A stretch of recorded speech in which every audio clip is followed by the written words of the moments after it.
अस्सलाम वालेकुम दोस्तों, क्या हाल चाल है। उम्मीद है कि सब ठीक ठाक होंगे, खैर खैरियत से होंगे और अपनी लाइफ को एंजॉय कर रहे होंगे। काफ़ी दिनों से वीडियोस कुछ कम आ रहे हैं क्योंकि मसरूफियात थोड़ी बढ़ गई हैं और इस वजह से थोड़ा प्रोसेसिंग में थोड़ी लेट हो जाती है। तो इंशाल्लाह आगे से ऐसा नहीं होगा और अपने जो जर्नी है उसको कंटिन्यू करेंगे। अभी आपके लिए बहुत सी अच्छी अच्छी न्यूज़ है चाइना से, क्योंकि मैं चाइना में रहता हूँ, आप लोगों को सबको पता है। जो चाइना स्टूडेंट्स हैं उनके लिए अच्छी सी खबर है। जो चाइना गवर्नमेंट ने जो अनाउंसमेंट की हुई है, वो सारे जो स्टूडेंट्स हैं उनका दिल बाग बाग बार बार हो गया है। तो बात कुछ ऐसी है कि पहले जो दूसरे कंट्रीज में जो है जो स्टूडेंट्स होते हैं वो पार्ट टाइम जॉब कर सकते हैं, मतलब स्टडी के साथ आप पार्ट टाइम जॉब कर सकते हैं। लेकिन चाइना में इस वक्त तक वो सिस्टम नहीं था। चाइना में जो वर्क वीजा वाले काम वाले, जिसके पास काम का वीजा है वही काम कर सकते हैं, जो जिसके पास स्टूडेंट वीजा है वो सिर्फ स्टडी कर सकते हैं। लेकिन अभी जो गवर्नमेंट ने अनाउंसमेंट की हुई है कि भाई जो स्टूडेंट्स हैं वो भी काम कर सकते हैं, लेकिन उसकी कंडीशंस हैं। जो सारा प्रोसेस है उसके थ्रू जाके आप काम कर सकते हैं, लेकिन ये चीजें पहले नहीं थी। पहले स्टूडेंट काम बिल्कुल नहीं कर सकता था। अगर वो करता है तो वो इलीगल आ जाता है, इलीगल एक्टिविटी हो जाती है। जो कोई भी मसला होता है तो फिर वो खुद उसकी जिम्मेदारी होती है। जैसा कि आप लोगों को सबको पता है कि मैं चाइना में रहता हूँ और कोशिश करता हूँ कि चाइना को एक्सप्लोर करूँ और आप लोगों को दिखाऊं जो चाइना में चीज़ें होती हैं। अभी जो चाइना में स्टूडेंट्स हैं तो कम, लेकिन जो जितने भी हैं और जो चाइना में स्टडी करना चाह रहे हैं उनके लिए अच्छी सी खबर है। तो इस वीडियो को पूरा देखें क्योंकि ये बहुत अच्छी खबर है। ये पहले कभी नहीं हुआ है चाइना में। तो ऐसा है कि जो चाइना में स्टूडेंट्स हैं वो पहले चाइना में काम नहीं कर सकते थे। जिनके पास स्टूडेंट वीज़ा होता है तो वो काम बिल्कुल नहीं कर सकते थे। लेकिन अभी जो पॉलिसीज हैं वो चाइना गवर्नमेंट ने चेंज किए हैं। अभी जो है स्टूडेंट्स जो हैं वो काम कर सकते हैं, लेकिन उसकी कंडीशंस हैं। उसकी कंडीशंस है, आप वो कंडीशंस को फुलफिल करेंगे तो जाके आप काम कर सकते हैं। क्या कंडीशंस हैं वो आपको इस वीडियो में पता चल जाएगी।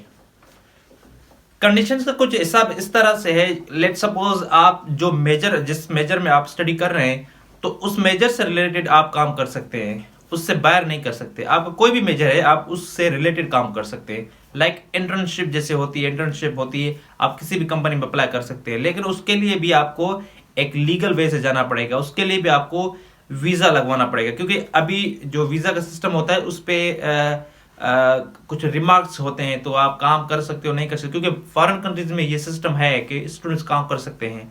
ठीक है, तो अभी जो ये सिस्टम होगा तो आपको पहले कंपनी ढूंढनी पड़ेगी जो आपको वो हायर करे। मतलब लेट सपोज मेरा सिविल इंजीनियरिंग है तो मैं सिविल इंजीनियरिंग की कंपनी में वो करूँगा, अप्लाई करूँगा। अगर उनको ज़रूरत होगी तो वो मुझे हायर करेंगे, मैं उनके साथ काम करूँगा। अगर कोई दूसरा मैकेनिकल वाला है तो वो उधर जाएगा, कोई डॉक्टर है तो उधर जाएगा, वो उधर अप्लाई करेगा। उसके बाद वो अपनी यूनिवर्सिटी से जो लीगल डॉक्यूमेंट्स होते हैं वो तो जो अप्लाई करेगा, हर कंपनी की अपनी रिक्वायरमेंट्स होती हैं, हर इमिग्रेशन ऑफिस की रिक्वायरमेंट्स होती हैं। तो जो वो रिक्वायरमेंट्स देगा, जो सर्टिफिकेट्स आपको सबको मिलेंगे वो आप उधर जमा करवाएंगे। फिर वो आपको एक वीज़ा लगा के दे देंगे पासपोर्ट पे। वीज़ा जो होता है वही होता है जो यूनिवर्सिटी वाला होता है, लेकिन उसमें एक रिमार्क्स मतलब कुछ उसमें लिख के देते हैं कि भाई ये पार्ट टाइम जॉब कर सकता है। ये बहुत अच्छी खबर है। ये चाइना गवर्नमेंट ने अनाउंस की है। अभी जितने भी स्टूडेंट्स हैं वो उम्मीद है कि वो चाइना आएंगे। और आप जैसे भी काम शुरू करेंगे तो वो लेट्स सपोज आप किसी भी कंपनी में काम करते हैं तो वो आपके साथ कॉन्ट्रैक्ट एक साइन करते हैं। तो वो कॉन्ट्रैक्ट जो है वो आपको जब वीज़ा के लिए जाओगे तो उधर आपको दिखाना पड़ेगा इमिग्रेशन ऑफिस में। और उसके बाद उसकी कॉपीज जो है वो आपको जहाँ पे आप स्टडी कर रहे हैं उसको भी देनी पड़ेगी। ये रिक्वायरमेंट्स हैं, क्योंकि उनको भी पता होना चाहिए हर चीज़ का कि क्या कंडीशंस हैं। हर चीज़ की इन्फॉर्मेशन उनके पास होती है, क्योंकि वही हमारा घर होता है। लेट सपोज हम किसी यूनिवर्सिटीज़ में हैं, यूनिवर्सिटी में पढ़ते हैं, तो सबसे केयर हमारी वही करते हैं, क्योंकि वही हमारा ठिकाना होता है चाइना में। तो जो भी इन्फॉर्मेशन होती है वो आपको यूनिवर्सिटी के साथ शेयर करनी चाहिए। और दूसरा एक कंडीशन ये है कि आप अभी स्कूल में आए हैं और आप उसी टाइम काम नहीं कर सकते। इसके लिए आपको एटलीस्ट सेकेंड ईयर में होना ज़रूरी है। लेट सपोज मैं अभी इस साल चाइना में आया हूँ तो मैं इस साल काम स्टार्ट नहीं कर सकता। मुझे एक साल इधर रह के यूनिवर्सिटी में, फिर मैं दूसरे साल में जब इन हो जाऊँगा तो फिर मैं काम कर सकता हूँ। और एक दूसरी रिक्वायरमेंट्स ये है कि भाई अगर आप किसी भी कंपनी में काम करना चाह रहे हैं तो एटलीस्ट आपका जो वीज़ा है, क्योंकि वीज़ा ख़त्म हो जाते हैं तो एटलीस्ट आपका जो टाइम है वो 6 महीने से ज़्यादा होना चाहिए। एटलीस्ट मतलब 6 महीने आप उसी कंपनी में काम करोगे, ठीक है। ऐसा ना हो कि 1 महीने 2 महीने करो और फिर निकल आ जाओ या कहीं और जो जा जाओ चले जाओ, ऐसा नहीं होगा। एटलीस्ट आप 6 महीने में उसमें काम करेंगे, क्योंकि वो आपका वीज़ा देखेंगे। अगर 6 महीने से कम होगा वीज़ा तो वो आपको नहीं रखेंगे। ये रिक्वायरमेंट्स हैं गवर्नमेंट की तरफ से। दूसरा क्वेश्चन ये होता है कि भाई क्योंकि काफ़ी लोग जो हैं वो टीचिंग जॉब भी चाइना में करते हैं, जो इस फील्ड में जाना चाहते हैं तो लेकिन वो इस तरह से जा सकते हैं कि उनका जो मेजर है, अगर लेट सपोज मेरा मेजर इंग्लिश में है या किसी कोर्स में है, तो मैं उस मेजर के रिलेटेड में काम कर सकता हूँ। ये सिस्टम है, बाकी उसके अलावा आप काम नहीं कर सकते। और उसके बाद जो है डॉक्यूमेंट जो होंगे वो आपको यूनिवर्सिटी से लेने पड़ेंगे। आपको पहले तो यूनिवर्सिटी से इजाज़त लेनी पड़ेगी, उससे मशवरा करना पड़ेगा कि भाई मैं फला कंपनी में काम करना चाह रहा हूँ और उनकी ये रिक्वायरमेंट्स हैं। तो वो जो रिक्वायरमेंट्स होंगी वो आपको कुछ सर्टिफिकेट जो होंगे कुछ अपने होंगे, कुछ जो है यूनिवर्सिटी आपको देगी। फिर वो सर्टिफिकेट आप उधर जमा कराओगे, फिर उधर से आपको एक लेटर मिलेगा। लेटर जाके आप पासपोर्ट के साथ इमिग्रेशन जाओगे, फिर इमिग्रेशन वाले आपको एक लीगल वे दे देंगे कि भाई आप काम कर सकते हो। लेकिन उसका भी टाइमिंग है। अभी जो सिस्टम है वो टाइमिंग है वो कम है, ठीक है। हफ्ते में आप जो है 8 घंटे काम कर सकते हो, 8 घंटे हफ्ते में। ये क्योंकि पार्ट टाइम जॉब है। हफ्ते में जो है वो 8 घंटे, और जो है एक महीने के जो है वो 40 घंटे हैं। ये एक नॉर्मल रूटीन है, इसका जो टाइम टेबल है ये नॉर्मल रूटीन का टाइम टेबल है। और उसके बाद ये अगर छुट्टियां आ जाती हैं, क्योंकि छुट्टियों में टाइम ज़्यादा हो जाता है, तो जो हफ्ते का टाइम है पहले 8 घंटे था। जो छुट्टियां आ जाती हैं समर और विंटर की, उसमें जो वर्किंग टाइम है वो 8 घंटे से लेकर 16 घंटे तक हो जाता है। क्योंकि छुट्टियां होती हैं तो वो टाइम जो है वो डबल हो जाता है। आप 16 घंटे हफ्ते में काम कर सकते हो। इसी तरह महीने का भी टाइम जो है वो बढ़ जाता है। ये एक टाइमिंग मैंने आपको बता दी।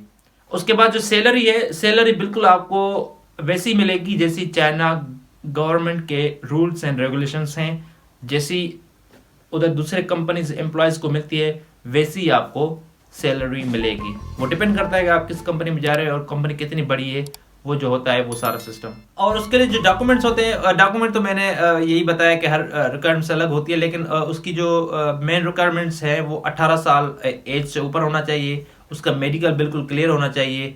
ये 2 चीज़ें हैं जो। और अभी तो ये वायरस का सिस्टम है, वैक्सीनेशन वाला भी सिस्टम होता है, वैक्सीनेशन लगी हो।